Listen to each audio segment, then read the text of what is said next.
Are you a scaling SaaS founder? Ready to make the leap from leading a team to leading an organization? Join us each week as we refill your think tank with actionable tips and strategies from great business minds you know and those who don't know yet. This is Saas Fuel with your host, 5-time entrepreneur, SaaS founder, and globetrotting adventurer, Jeff Maines. Welcome back to the Saas Fuel podcast, where mental expedition is more epic than a space odyssey, discovering new galaxies of tranquility and nebulas of joy. I'm your host, Jeff Maines. I help B2B SaaS founders like you grow from traction to scale. Here, growth is more than just numbers. It's about crafting a future-proof company, premium valuation, and leaders who build businesses of significance while living epic, adventurous lives. Some crazy things happened this week. One of them was a door blowing off a brand new airplane. I'm sure you heard about the Alaska Airlines flight. You know, I travel quite a bit. I've taken that Alaska Air route from Portland, and I can't even imagine that happening. You know, in an airplane, the cabin pressure is carefully maintained to ensure like a safe, comfortable environment for the passengers. And when the cabin is breached, like, a door blowing off mid-flight, it results in a catastrophic depressurization. And that poses an immediate and severe risk to everybody on board. It's nuts. But similarly, when an individual continuously internalizes stress without addressing it, they're kind of like that airplane, steadily building up that internal pressure it's inside. And the situation is sustainable as long as the cabin pressure, or in this case, the individual's capacity to manage stress, remains within the safe limits. However, just as the structural integrity of an airplane can be compromised by excessive pressure or, something crazy happening like a door seal failing, and it leads to a catastrophic failure, a person holding in too much stress can reach that same kind of breaking point. Burnout is akin to this critical point of failure. It represents a state where the accumulated pressure of unaddressed stress becomes too great to handle. And just like the sudden and dramatic consequences of an airplane door blowing off, burnout can manifest suddenly and quite disruptively, leading to severe physical, emotional, and mental health issues. Now, it's a stark reminder of the importance of regularly addressing stress, maintaining mental and emotional well-being, and seeking help when needed to prevent catastrophic outcomes. We all live in a high-stakes world, a high-pressure business, where the weight of growth and financial strains, team dynamics, and add on top of that personal relationships can often feel like a juggling act on a tightrope over the Grand Canyon. Yeah, there's one ball that's crucial not to drop, and that is your mental health, your mental fitness, your emotional well-being.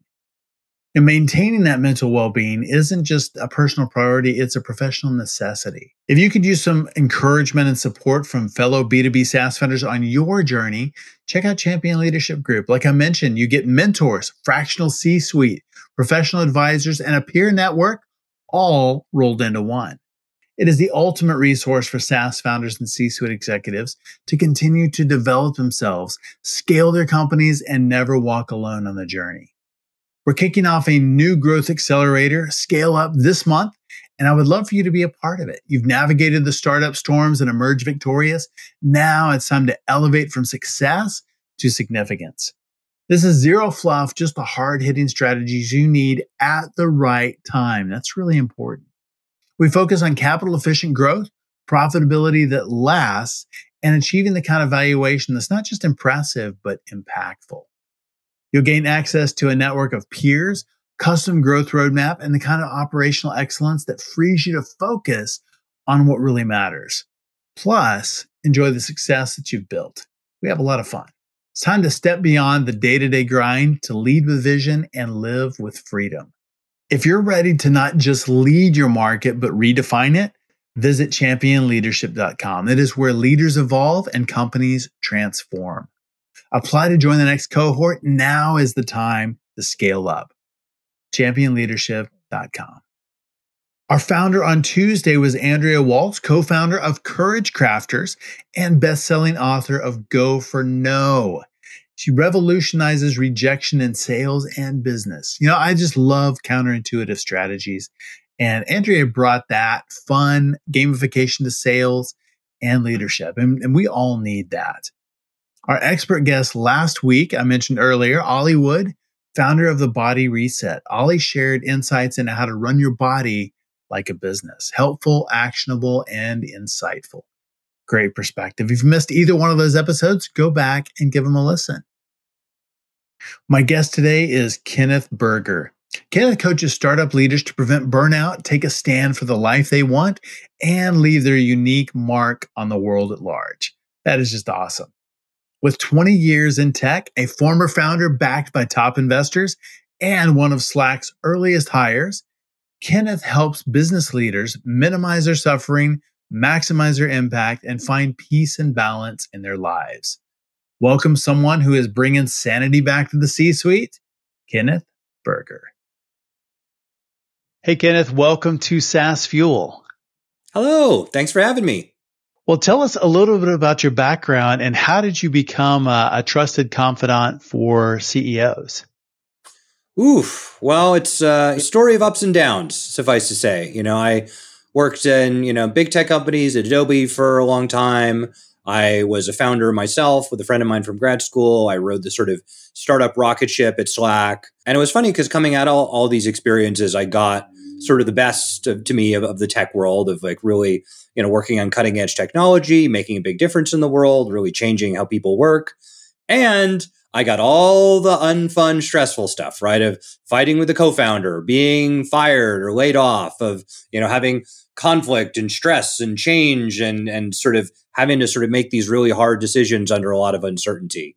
And so I think, when I came out of Slack, I had this sort of funny option, right? Where, on the one hand, I could have gone into even more operational roles. Like I was interviewing to be VP product, various places. But I was really thinking about there's a lot of people who are good product people or good product leaders. And I just didn't feel like there were a lot of people who were taking care of, just how people feel day to day. Because you see so many tech people, startup people sort of going through a lot of stress, burning out, not really being able to do this stuff long term. And so for me, that's what my mission is about, is to sort of help people do this work long term and not have it be a year or two and then burn out. And so really I was lucky enough to have some notoriety from Slack, and I kind of rode that in my network and got into doing it and went through a bunch of coaching training. And here we are today. I've been doing it for 7 years, full time. That's awesome. That's awesome. And being a founder, having been there yourself, you know what that stress is like. You know what it is. It can be a really lonely journey. Yeah. And work becomes life in a lot of cases. And so burnout has been a big thing that you've helped founders and execs work through. Tell me about that. Yeah. For me, burnout often comes from feeling that the stakes are so high that you cannot fail, right? Because the things that people do that lead to burnout, right? It's not a surprise that you don't get a very positive outcome out of it, right? If you work 14-hour days for 2 years in a row, you never take a vacation, right? Of course, you're not going to feel good day to day, right? And so it's not like the outcome is a surprise necessarily. And so what I get curious about is more the motivation, right? Of why are you continuing to do this when it is so obvious that the outcome, might be good in certain ways, but it's really negative in others. And usually that's about the sense that it is not okay to fail, right? There is no option where, these things can go wrong or not go my way. I need to put absolutely every waking hour I have into this or else, which, I think I have a lot of empathy for, and I think a lot of people can relate to.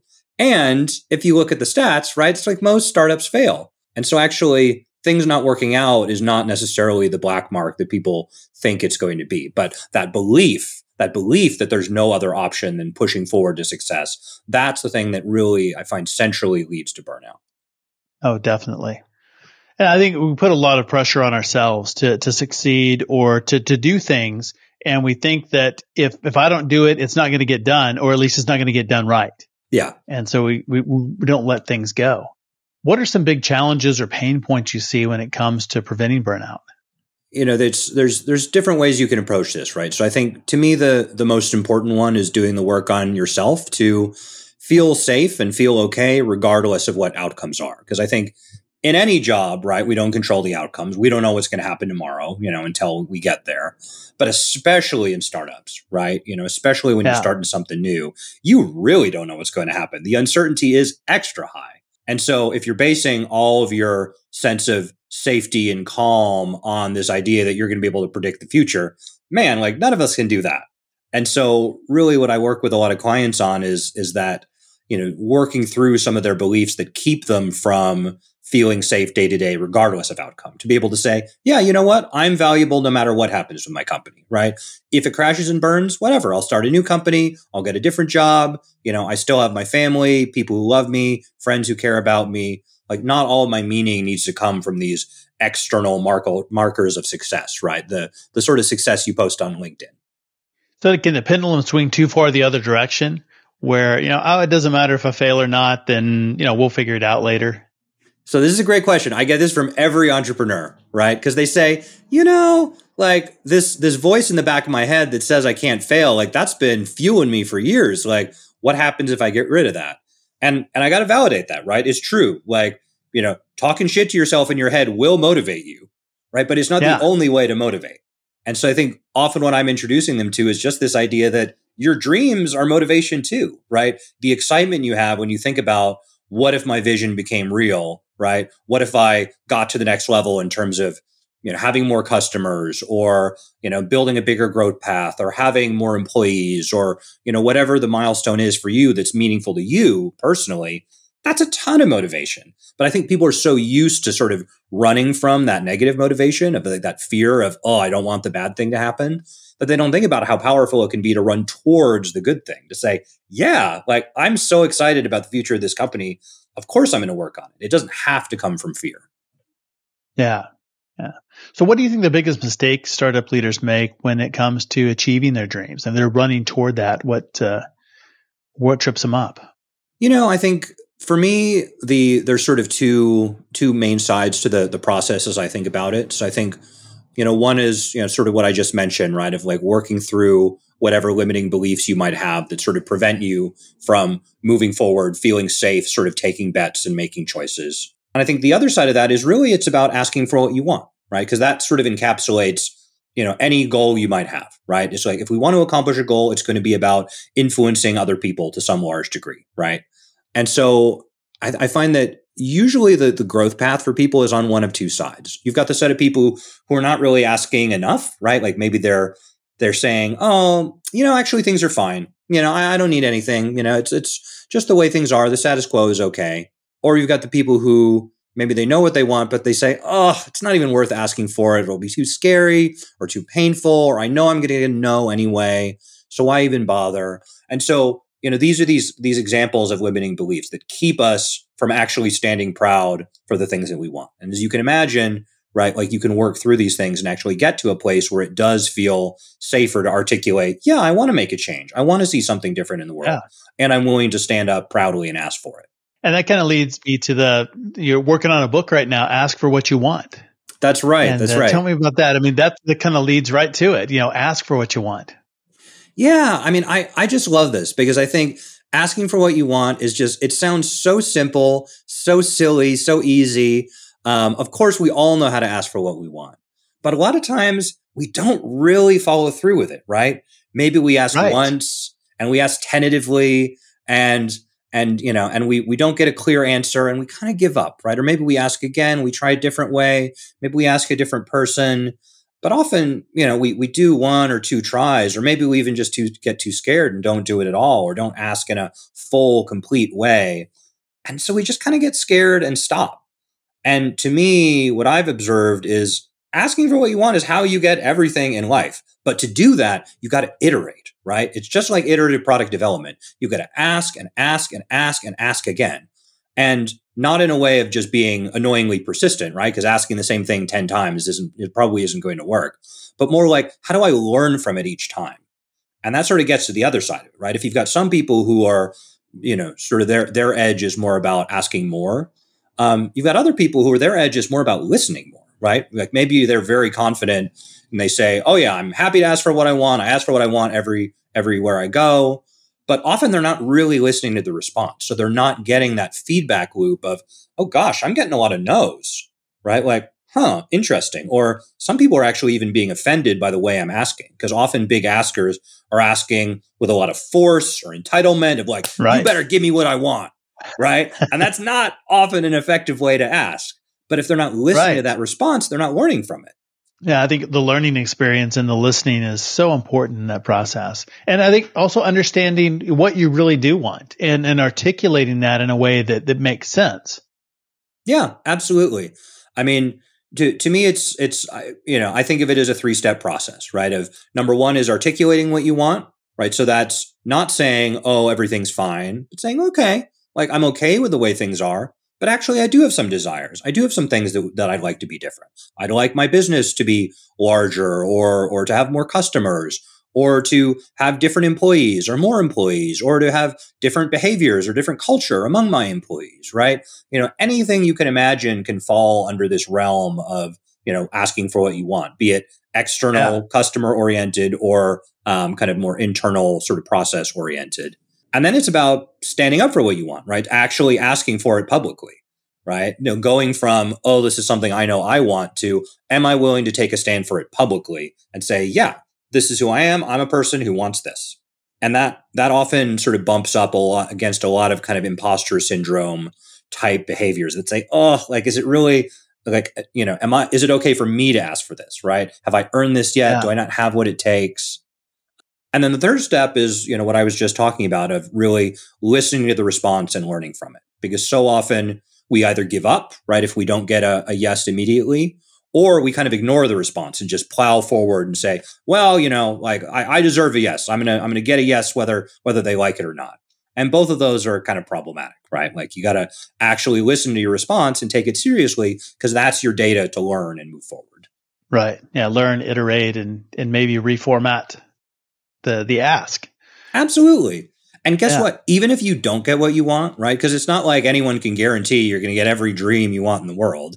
But if you follow this process and you actually go through and try and try and try again and iterate, even if you don't get it, it's not like you're giving up because you say, oh gosh, like I just can't take it. It's not worth it to me to ask anymore. Yeah. Like you can go out of it feeling good saying, I gave it my all. I tried everything. And it's okay that I don't always get what I want because I'm not going to go to my grave thinking, oh, I wish I just pushed a little harder or tried again. You'll go saying, no, I tried, it didn't work, and that's okay, right? At least I gave it my all. Hey, you're definitely not going to get what you don't ask for. Indeed. Yeah. So I think that's important. Well, you brought up something else that's really interesting, and that is imposter syndrome. It's that voice in the head that, I think it's, when you become an entrepreneur, it's amplified probably times 10. Oh yeah. Of, the inner critic.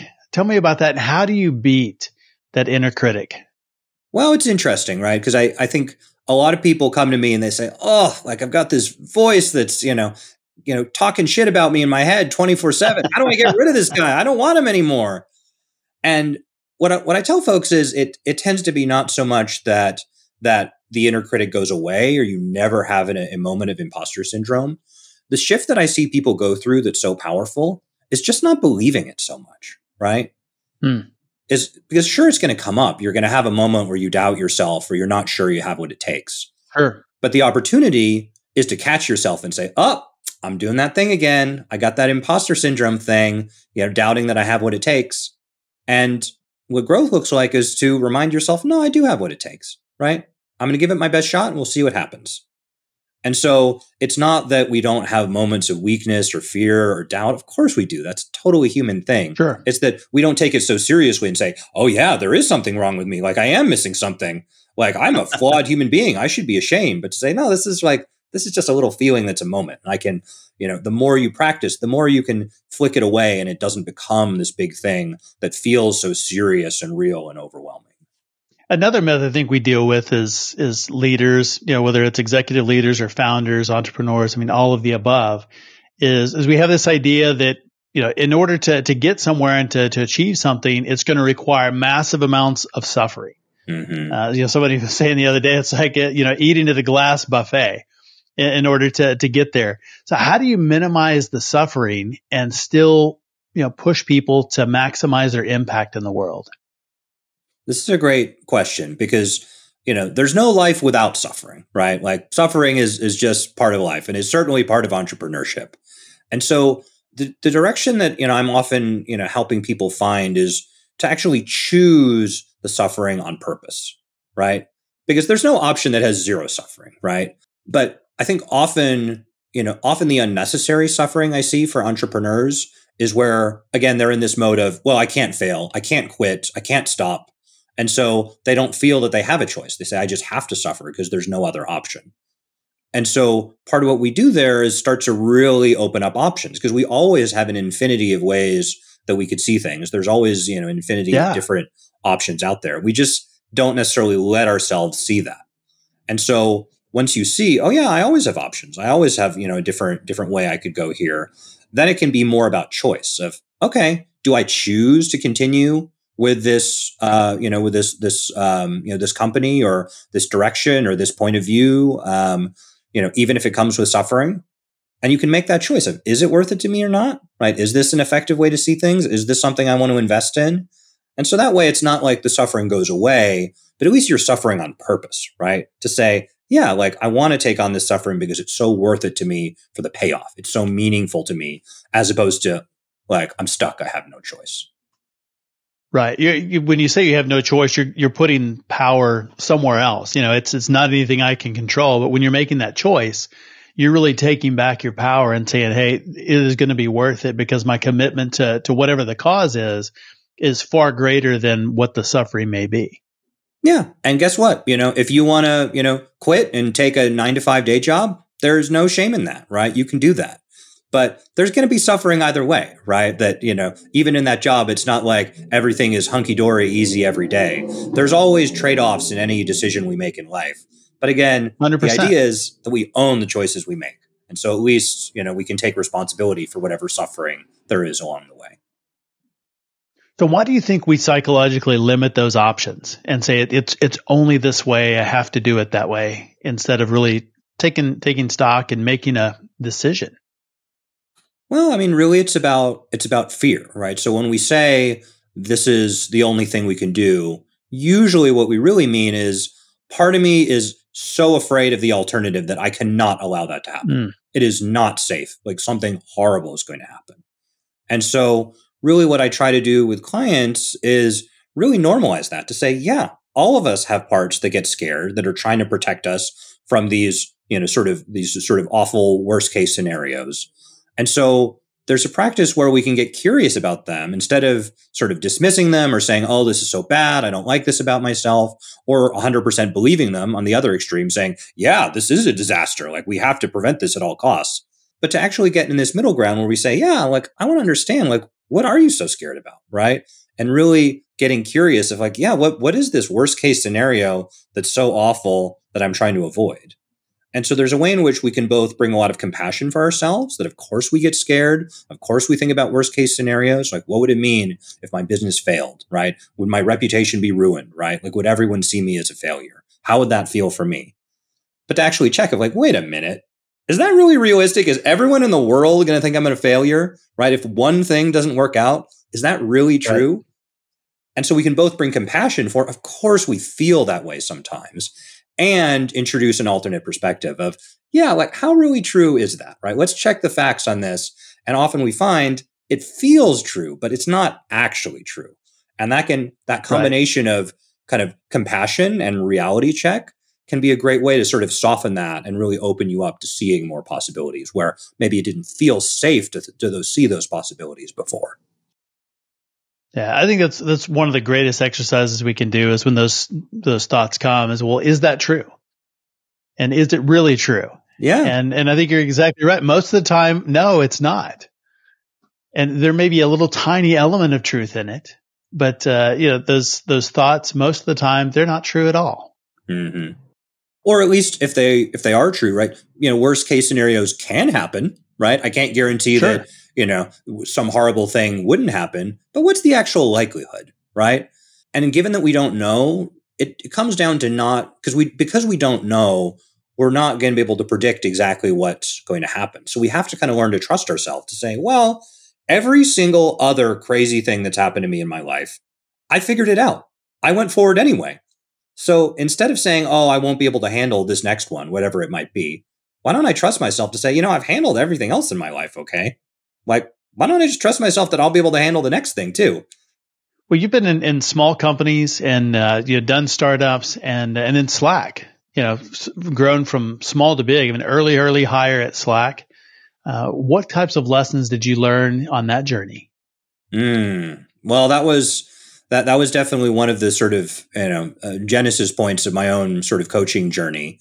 I think because I learned a lot of great positive lessons right around. I love the strong culture at Slack, right, where the CEO really stood strongly for operating very specifically around certain things, like caring so deeply about the customer perspective, above just making money or optimizing the company perspective of really taking a strong opinionated stance, right? To say, no, like we're going to set a high bar here. And we're not just going to say everyone gets a gold star. We're going to say, no, we say things have to be really, really good here. And this is what good looks like at this company specifically. So I love some of those things about setting a bar and setting a culture around that. And there was all this, for me, a lot of stress around kind of letting, I guess, I think of it as taking the CEO's baby, right? Because I was taking over product, from this very, accomplished product CEO. And so I think he knew that he needed to let go of product, but he didn't want to, right? That was his baby. He was like, no, this is mine. I want to keep it in my chest. And so it really, to me, opened up a lot of the psychological aspects of work, that it's not just about, oh, what's the backlog look like? What's the next set of features or bugs, that we're going to, fix or implement, but about, how do I build trust and connection so that we can make this handoff in a way that actually feels safe and positive and connected. And so I think a lot of my lessons were really about like, all this operational stuff matters, but it kind of opened my eyes to just how important it is to pay attention to the emotional side of it and the relationships that we create at work, which, there's a whole set of, 100 different lessons underneath there. But I'd say because I cared so much about the product at Slack and so many people did, and because that was something that was so pervasive, it really opened me up to that emotional side of work. How do leaders inspire that kind of loyalty where you really build a team that is as committed to the product and the vision and seeing that through as you are as a founder? It's interesting because I think that in some sense, sometimes when I hear founders ask that question, they're asking it in terms of, okay, how do I convince any given hire that might come across my plate that my vision is the right vision and they should be inspired by it, right? Big mistake. Right, exactly. This is a losing proposition. Some people are going to think your vision is bullshit, and that's very much their right. And so instead, I tend to think of it the other way, that by having a very opinionated vision for what your company is, what impact it's going to make, what kind of values you're going to run it with, that way you both attract the people who say, yes, absolutely, this is the place for me. And the people who don't like that, they're running the other direction, which might feel like a short-term loss of, like this person, they were a perfect data scientist. But okay, maybe they weren't the right data scientist for you and for your company, right? Right. Yeah, way too often those forced hires are trying to hire somebody with the right skills and then convince them to buy into the mission. It's just a losing proposition. Yeah. There's safer, easier jobs out there, right? It is hard, right? Like working at a growing company, figuring out something new, negotiating with a small team with a lot of, big opinions. And so you kind of got to select for people who actually want that, who see it as a positive, right? And the people who don't see it as a positive, they can go work for Google, right? Nothing against Google, but it's a different experience. Have you seen a lot of challenges with people moving from a large company like that to a new startup or from a startup to a large company? For sure. I mean, I think especially if you've been in one environment for a long time, I think it can take time to open your eyes to different ways of seeing things. But to me, this gets to sort of, larger questions around like, how do we take perspectives at work? Because I think one of the most classic ways we get into conflict at work is to say, well, this is the one way to do things, right? And I'm right and you're wrong, right? And I think there's a really important distinction to be made there where, okay, sometimes you're going to need to make a decision as a leader, right? To say, okay, this is the way we're going to do it. But that doesn't mean you're right, right? We don't know that in advance, right? We're going to find out what's right later on, when we actually see the results. But I think what I find from, people who've been in one background for a long time is maybe they're more inclined to sort of be very set in their ways and to say, this is the right way to do it. This is the only way to do it. And, they might very well be right. Like, it depends on the situation, of course, but that's not a productive way to build a strong relationship with other people, right? Because ideally what you want is to be able to say, hey, I see multiple perspectives. I can totally validate. I see why you might see it, this way, perspective A, why you might see it this way, perspective B. But I'm going to own that I see it my way, which is perspective C. And so that's why I'm going to make this call here, which doesn't mean that your perspectives are wrong, but I'm going to own that I'm making this call and we'll see what happens. And to me, that's a very different way of making a decision versus the way we often do it of saying, I've got all this data, which proves I'm right and you're all wrong, right? You don't have to be right? You make the call. We'll see what's going to be right when we get down the road.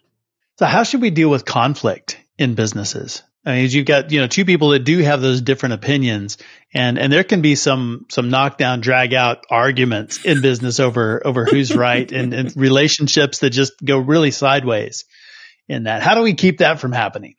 Well, keep that from happening is a tall order, right? I mean, conflict is part of being a human being, and so I think in some sense, like the sort of quote unquote solution tends to be not making conflict go away, but kind of normalizing it, making it safe. Because I think where conflict is healthy, right? Like, well, healthy conflict is healthy, right? So healthy conflict is healthy. Yeah, there we go. So if we're going around, threatening people, saying do this or you're fired, right? Or if we create an unsafe environment around conflict where it doesn't feel safe to disagree, then that's where, you're starting to get into these unproductive cultures where we're making decisions, but are we really hearing all the opinions? Because maybe some people are too scared to actually say what they really think. And so to me, I like to draw a clear distinction between sort of hearing out people's opinions and validating, okay, I can see why you would think that, right? Given this set of assumptions or this way of looking at the world, and owning the disagreement, right? To say, I hear your point of view, but I see it differently, right?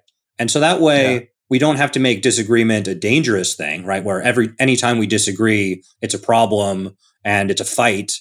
But to say that disagreement is normal. We're all different human beings. Of course, we feel differently. We think differently about things. And so we don't need to have consensus on every thought and every feeling, right? We just need to make a decision, right? And the decision may or may not be made by consensus, right? Maybe in some situations, consensus makes sense. And in others, there's going to be one decision maker, right? And it's going to depend on the situation, what's appropriate. But normalizing that we disagree all the time, and that's fine, to me is sort of the central thing of we have different opinions. It's totally fine. Yeah, as long as we end up with some decision in the end that can be actionable. Right. That we come to some sort of agreement.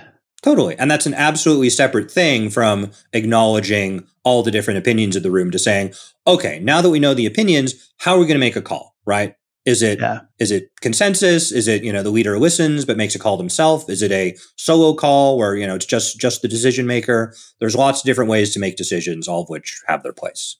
Have you had those types of conflicts where you have to kind of look at it and do a little self-inquiry and try and figure out, what to make of this? Why am I feeling the way that I'm feeling and what should my reaction be? That's an awesome question. I love that because I wish more leaders did do that, right? Because, it's funny. I had this experience the other day because I'm an avid tennis player, as maybe you can see from my tennis racket behind me. And my wife knows almost every time I go to tennis, I come back with a smile on my face, whether I play poorly, whether I play well. I'm just like, oh, tennis is so fun. It's such a nice day. The people are so fun. And then, one day the other week, I went to tennis and everything was wrong. I was like, these people are terrible. They can't get the ball over the net. This coach, what is he doing? This is such a boring exercise we're doing. And, those are these moments where you can question. I said, Kenneth, what is it? What are the chances that everyone is terrible today? The coach is terrible today versus something's different in you today. Right. And I had to own, obviously I'm in a bad mood, right? And that got me in an inquiry of oh yeah, why am I in a bad mood? Why is everything seeming bad today when normally tennis feels so great? And, it's sort of building that habit of mindfulness of checking of like, yeah, what is going on with me today? Like, am I in a good mood? Am I in a bad mood? And like following that thread of curiosity. I mean, that can open up so much more than just, effective communication at work, right? It's about knowing yourself better and being able to be more skillful about, how you communicate or how you do anything in life based on that knowledge, because, we're not always in the same place, right? Like we bring all this context and emotion and mood with us everywhere we go. I think that's really an interesting analogy, just thinking about that. But again, if you're blaming tennis and the coach and everybody else, then there's no power. You can't change that. Mm-hmm. But when you say, okay, how, what's my role in this? What's going on here that I do have the power to fix and change and make better? Yeah, indeed. You identify that, then now there is a solution. And it's not always as obvious as what I named there, but I think that you'd be surprised how often it is obvious, right? That if you just take the time to check in with yourself and say, yeah, how do I feel? Like, how is that coloring how I see the situation? You say to yourself, gosh, wow, it is coloring it in a very big way, which isn't a bad thing. Like, it's just, way human beings are. But then it gives us a little bit more clarity to say, okay, like, how do I, is this a time I want to make a big decision, right? Or, is there, can I take 5 minutes to breathe and, calm myself down and be able to get myself in a better place? Or am I just going to move forward knowing that, I am where I am? And maybe I share that with my team, right? Like a lot of teams do check-ins at the beginning of team meetings with the knowledge that we're going to have this team meeting, even if some people are dealing with some, right? And that's okay. Yeah, it's all part of it. Yeah. And within that conflict, have you seen where, somebody takes some action and then there are motives that are assigned to that and that may or may not have anything to do with the action, but because of where we are, we say, okay, they did that because of this. Totally. Right. I mean, I don't know whose joke this is, but, some people say instead of human beings being the rational animal, they're the rationalizing animal of, right? How do I make up something that explains the situation such that it's not my fault and it's someone else's fault? Right. Right.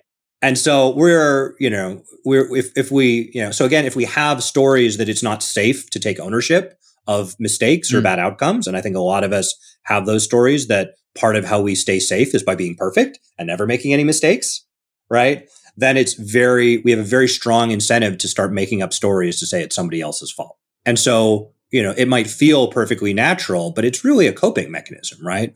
That we have this discomfort around owning, oh yeah, maybe I screwed up or maybe I didn't get the result that I wanted. And because that feeling of actually owning the reality of that is so uncomfortable, we have this reaction of like, oh, let me make up a story that, it's someone else's fault and I'm going to characterize them. And then they're going to get mad, right? Because, nobody likes being characterized unless it's saying you're so wonderful and awesome and perfect, right? Yeah. And so it's another thing that, knowing yourself better, I think can help with in the workplace and beyond, is just saying, oh yeah, like I have this habit that I get into. And so to be able to catch yourself and say, okay, maybe let me check that. Like, do I really know what's going on with them? Let me get more curious versus assuming I know the whole story. So do you have specific techniques or practices, whether they're normal or maybe unconventional, that you recommend to business leaders for finding peace and balance in their lives? I was going to say, are you looking for unconventional? We can get wacky. I mean, let's see, I think ultimately when we talk about peace and balance, right? Like that to me is more about like, daily emotional affect, right? That I think a lot of folks initially come to me more focused on external outcomes. Like, okay, how do I take the most, effective steps to sort of get the things I want in the world? And the thing that's tough about that is that's the stuff we can't get for sure, right? It's like we can't guarantee any of these external outcomes. The thing we have more control over is that sort of internal affect, right? Of like, just how do I feel day to day, regardless of what else is going on? And so that really does come back to those exercises around just feeling safe day to day. And so, if there's any practice that I recommend to people, it's really getting to know those habits that we've built to feel safe, to say, oh yeah, is it blaming other people or is it blaming myself? Right. Or is it saying that, nothing's wrong and everything is fine and that, there is no problem? Or is it saying that, I'm a victim and there's nothing I can do, so I don't have to take any action because, there's no action I can take? And so there's a million examples of these, right, that we develop because they work, right? They work, at least at a certain point in our life or in a certain context. But sure, the cost is these are unsustainable strategies, right? That if we blame everyone all the time, eventually that's going to hurt our relationships, right? It's not going to move us towards being the person that we want to be. And so the opportunity is to start looking at those strategies and saying, okay, I could do things that way, but maybe I can get better at recognizing when I'm doing that and trying out something different, right? To say, is it really that scary to own when I make a mistake? Like, it's actually fine. And the more we prove that to ourselves and try that out and get the felt experience that it's actually okay when I admit that I made a mistake, like nothing bad happens. People don't laugh at me. And often it takes a huge weight off of people to know, gosh, like I don't have to hide these things about myself. I don't have to carry all this shame. I can be open about everything that I am, and feels fine. I think we're starting to see some of that in the startup world, kind of the build in public, those types of things, and more vulnerability, which is very healthy because, as founders, we look around and say, hey, I'm not the only person that's dealing with this problem. I'm not the only one that feels messed up. Yep, totally. And I love that stuff, right? It's, to me, it was one of the, bright spots of COVID was that a lot of people were going through really hard times, and we started to get a little bit more comfortable talking about not feeling that great, right? And just all the effect that has on everything else in our lives, right? And so the more we can be open about that stuff and just say that that's data, that's like any other data that helps us figure out how to run our lives and run our businesses, and not some taboo thing we don't talk about. And say, to me, like that's just more, more data for better decision making. Absolutely. Well, where can people learn more about you online? Check out my website, kberger.com, Kberger. Or you're welcome to follow me on LinkedIn too. I post some good stuff there. Outstanding. We'll make sure and link both of those in the show notes. Awesome. Thank you. Yeah, Kenneth, great conversation today. Thanks for being on Saas Fuel. It's my pleasure. Thank you for the great questions. Appreciate it. Thanks again, Kenneth, for coming on the show and sharing your journey and insights. You can learn more about Kenneth at kberger.com. All links, highlights, resources, and full show notes are available at saasfuel.com, including a link to kberger.com. And remember, we're also on YouTube, full episodes, shorts, outtakes, and quite a bit more. Please subscribe and share the podcast with a friend. They will think that you are a genius because you knew about it first, guaranteed. And you'll also get rewarded because everyone who shares the podcast this week gets an emotional escape hatch. It's a virtual reality headset programmed with scenes from other planets. Because sometimes the best care is a quick trip to a galaxy far, far away. And hey, it's way better than a mental door blowing off, right? Join us next Tuesday, where our founder is Chris Strahl, CEO and co-founder of Knapsack, an enterprise software platform that unites product, design, and engineering teams in one workspace. Very, very cool. And then next week on our Saas Fuel Expert Series, we have Janet Geeson. She runs a consulting practice focused on helping B2B tech companies launch new SaaS products and initiatives. Startups and big companies launching new products or product extensions. So if you want to go behind the scenes of a $50 million product launch, this is the ticket. Well, I will see you next time. And as always, enjoy the journey. Thanks for listening to Saas Fuel. Full show notes for each episode, which includes a summary, key takeaways, quotes, and any resources mentioned, are available at saasfuel.com. Be sure to follow and subscribe wherever you listen to podcasts. And if you're enjoying the content and getting value from these episodes, please leave us a rating and review at ratethispodcast.com/saasfuel. We'll be sure to read these out on future episodes.